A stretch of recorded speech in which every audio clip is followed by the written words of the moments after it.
എല്ലാവർക്കും ശരസ്റ്റിന്റെ പുതിയൊരു വീഡിയോയിലേക്ക് സ്വാഗതം. അപ്പോൾ കുറച്ച് നാളുകളായിട്ട് നമ്മുടെ റിയൽമി അവരുടെ ഏറ്റവും പുതിയ റിയൽമി 7i എന്ന് പറഞ്ഞ ഫോണിനെ കുറിച്ച് അവർ ടീസ് ചെയ്യുന്നുണ്ട്. അപ്പോൾ ഈ വരുന്ന ഒക്ടോബർ 7-ാം തീയതിയാണ് അവർ ഈ ഫോൺ ഒഫീഷ്യലായിട്ട് ഇന്ത്യയിൽ ലോഞ്ച് ചെയ്യാൻ പോകുന്നത്. പക്ഷേ ഈ ഫോൺ ആക്ച്വലി ഇതിന് മുന്നേ നമ്മുടെ ഇന്തോനേഷ്യയിൽ ലോഞ്ച് ആയിരിക്കുന്ന ഒരു ഫോൺ ആയതുകൊണ്ട് തന്നെ നമ്മൾക്ക് ഏകദേശം ഇതിനെക്കുറിച്ച് ഒരു ഐഡിയ കിട്ടിയിട്ടുണ്ട്. അത് ഈ ഒരു ഫോണിൽ നിന്ന് നമുക്ക് എന്തൊക്കെയാണ് എക്സ്പെക്ട് ചെയ്യാവുന്നത്, ഈ ഫോൺ നിങ്ങൾ പർച്ചേസ് ചെയ്യണോ, ഇതിൻ്റെ പ്രൈസ് പോയിന്റ് എത്രയായിരിക്കും എന്നുള്ള കാര്യങ്ങളെല്ലാമാണ് നമ്മൾ ഡിസ്കസ് ചെയ്യാൻ പോകുന്നത്. സോ നമുക്ക് വീഡിയോ സ്റ്റാർട്ട് ചെയ്യാം.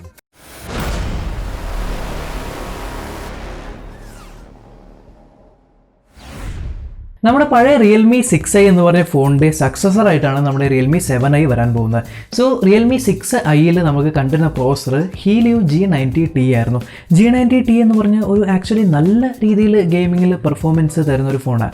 അത്യാവശ്യം ചൂടനായിട്ടുള്ളൊരു പ്രോസസ്സറാണെങ്കിലും കുഴപ്പമില്ലാതെ നമുക്ക് ഗെയിമിങ്ങിൽ നല്ല രീതിയിൽ പെർഫോമൻസ് കിട്ടിയ പ്രോസസ്സറാണ്.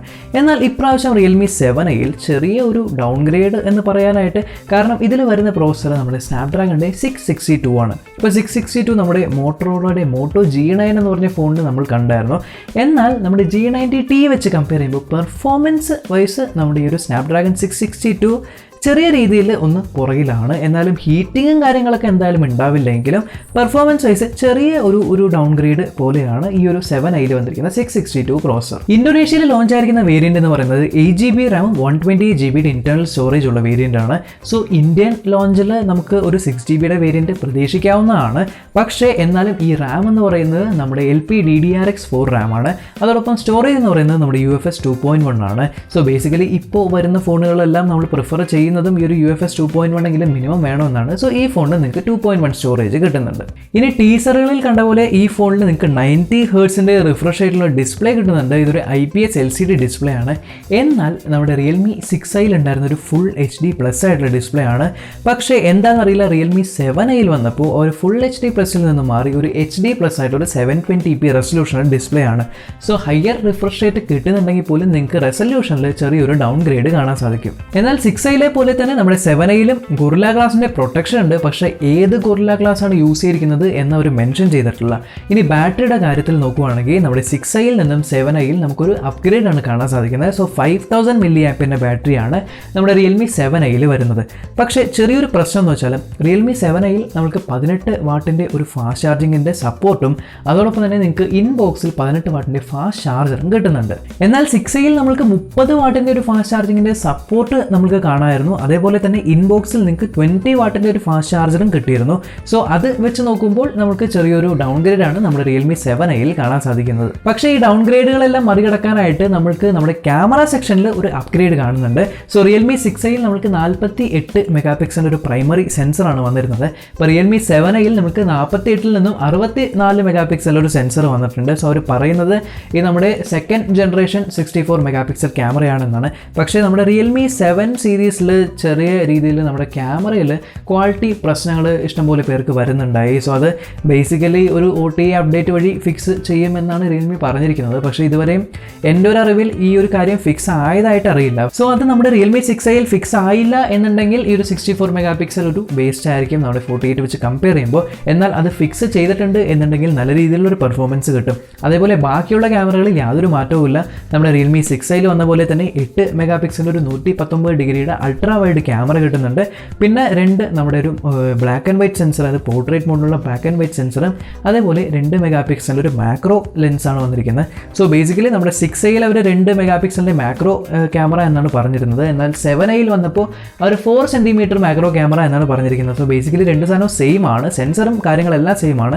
ജസ്റ്റ് അവർ എഴുതിയിരിക്കുന്ന വിധം മാത്രമേ വ്യത്യാസമുള്ളൂ. ഇനി ഫ്രണ്ട് ക്യാമറ നമ്മുടെ റിയൽമി 6iയിൽ കണ്ട പോലെ തന്നെ ഈ ഫോണിലും ഒരു പഞ്ച് ഹോൾ ആയിട്ടാണ് വന്നിരിക്കുന്നത്. സെയിം നമ്മുടെ 16 മെഗാപിക്സൽ തന്നെയാണ്. പക്ഷേ ഇതിൽ ചെറിയൊരു വ്യത്യാസം, ഇതിലുള്ള സെൻസർ എന്ന് പറയുന്നത് നമ്മുടെ സോണിയുടെ 471 എന്ന് പറയുന്ന സെൻസറാണ്. അതേപോലെ അപ്പർച്ചറിലും ഒരു ചെറിയ വ്യത്യാസമുണ്ട്. ഇതിൽ f2.1 അപ്പർച്ചറാണ് വരുന്നത്. അതോടൊപ്പം തന്നെ നിങ്ങൾക്ക് അൾട്രാ ഇമേജ് സ്റ്റെബിലൈസേഷൻ എന്ന് പറഞ്ഞ മോഡ് ഫ്രണ്ട് ക്യാമറയിലും ഈ ഫോണിൽ കിട്ടുന്നുണ്ട്. സോ ഇപ്പോൾ നിങ്ങളൊരു വ്ളോഗിങ്ങും കാര്യങ്ങളൊക്കെ ചെയ്യുന്ന ഒരു വ്യക്തിയാണെങ്കിൽ നടന്നുകൊണ്ടൊക്കെ വീഡിയോ എടുക്കുന്ന സമയത്ത് ഫ്രണ്ട് ക്യാമറയിലും നിങ്ങൾക്ക് സ്റ്റെബിലൈസേഷൻ കിട്ടുന്നുണ്ട്. ഇനി മെമ്മറി എക്സ്പാൻഡബിൾ ആണോ എന്ന് വെച്ചാൽ എക്സ്പാൻഡബിൾ ആണ്. അതോടൊപ്പം നിങ്ങൾക്ക് ഡെഡിക്കേറ്റഡ് മൈക്രോ SD കാർഡ് സ്ലോട്ടാണ് കിട്ടുന്നത്. സോ ഒരു ട്രിപ്പിൾ സ്ലോട്ടാണ് നമുക്ക് നമുക്ക് ഈ ഫോണിൽ കിട്ടുന്നത്. അതോടൊപ്പം കണക്ടിവിറ്റിയുടെ കാര്യം നോക്കുവാണെങ്കിൽ നിങ്ങൾക്ക് വൈഫൈ ഏറ്റവും പുതിയ വൈഫൈ ആണ്, അതേപോലെ തന്നെ ബ്ലൂടൂത്ത് 5.0 വെർഷനാണ് ഈ ഒരു ഫോണിലുള്ളത്. ഇനി ഈ ഫോൺ 5G അല്ല 4G ഫോണാണ്. ഇനി സൈസും ഡയമെൻഷൻസും എല്ലാം നമ്മൾ നോക്കുവാണെങ്കിൽ ആക്ച്വലി നമ്മുടെ 6iലെ പോലെ ആ ഒരു സെയിം ഫോം ഫാക്ടറാണ് നമ്മുടെ 7iലും വന്നിരിക്കുന്നത്. എന്നാൽ 5000 mAh ബാറ്ററി ഉണ്ടെങ്കിൽ പോലും നമ്മുടെ 6i വെച്ച് നോക്കുമ്പോൾ 7iൽ വെയിറ്റിൽ ചെറിയൊരു റിഡക്ഷൻ വന്നിട്ടുണ്ട്. സോ 6i ഏകദേശം 191 ഗ്രാമാണ് വന്നിരുന്നത്, എന്നാൽ ഇത് ഏകദേശം 188 ഗ്രാം മാത്രമേ വരുന്നുള്ളൂ. സോ കുറച്ചുകൂടി ലൈറ്ററാണ് ഈ ഒരു ഫോൺ. ഇനി ഫിംഗർ പ്രിന്റ് സെൻസർ ഉണ്ടോ എന്ന് വെച്ചാൽ ഫിംഗർ പ്രിന്റ് സെൻസർ ഉണ്ട്. നമ്മുടെ റിയൽമി 6iൽ side mounted fingerprint sensor ആയിരുന്നു. അത് ആക്ച്വലി കുറച്ചുകൂടെ കൺവീനിയൻ്റ് ആണ് സൈഡ് മൗണ്ടഡ് ഫിംഗർ പ്രിന്റ്.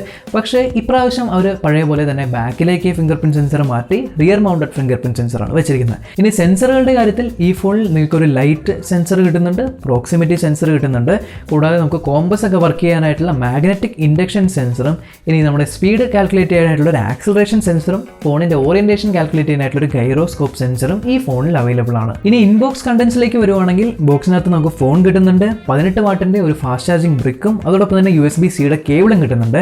ഇനി നമ്മുടെ ഫോണിൽ ഓൾറെഡി ഒരു സ്ക്രീൻ പ്രൊട്ടക്ടർ അപ്ലൈഡ് ആയിട്ടുണ്ട്.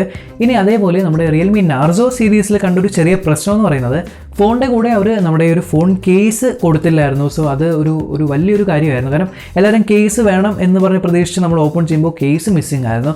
പക്ഷേ ഈ ഒരു ബോക്സിൻ്റെ കണ്ടൻസിൽ അവർ കേസ് മെൻഷൻ ചെയ്തിട്ടുണ്ട്.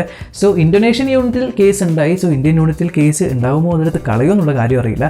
ഇനി പ്രൈസിങ്ങിൻ്റെ കാര്യത്തിൽ നമ്മുടെ ഇന്തോനേഷ്യൻ പ്രൈസിങ് ഈ ഒരു 128GB 8GB മോഡൽ കൺവേർട്ട് ചെയ്യുകയാണെങ്കിൽ ഏകദേശം 15,000 റുപ്പീസ്, അതായത് 14,999 ആണ് ഇന്ത്യൻ പ്രൈസ് വരുന്നത്.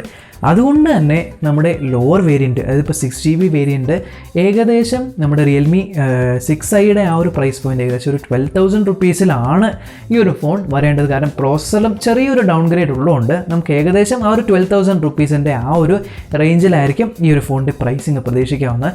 അപ്പോൾ ഈ ഒരു ഫോണിന് വേണ്ടി നമുക്ക് ഒക്ടോബർ 7 വരെയും കാത്തിരിക്കാം. അന്നാണ് ഈ ഫോണിൻ്റെ ലോഞ്ച്. ഈ വീഡിയോ നിങ്ങൾക്ക് ഇൻഫോർമേറ്റീവ് ആയിട്ട് തോന്നുമെങ്കിൽ ചാനൽ ചെക്ക് ചെയ്യാനും സബ്സ്ക്രൈബ് ചെയ്യാനും മറക്കണ്ട. നമ്മൾക്കിനി അടുത്ത വീഡിയോയിൽ കാണാം.